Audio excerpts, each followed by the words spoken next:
Welcome to Inside Expekt. Big weekend at the Premiership. Next Sunday, QPR versus Aston Villa. Jonathan, what are your thoughts?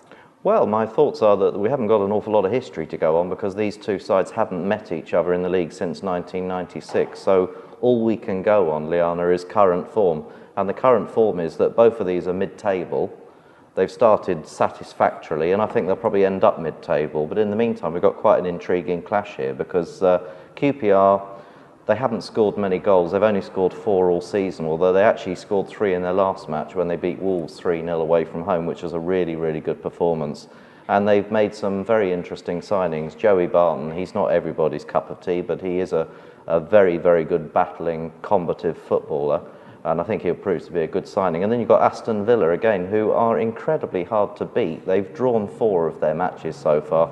They haven't won since they beat Blackburn, second game of the season. They won that one very convincingly, 3-1. But as I say, 4 draws. Villa are really hard to beat.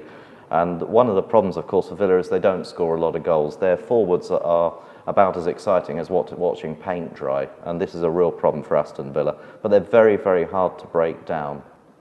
Jonathan, what are the bets for this game? Well, I have to look at the draw. I really cannot see any reason to oppose the draw here, and I think 3.30 is a decent price for that. Aston Villa just seem terribly happy to draw matches, and it works for them.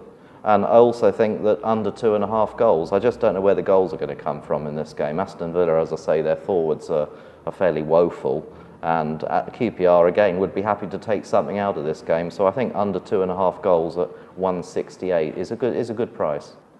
Jonathan, thank you very much. Good luck. See you next week.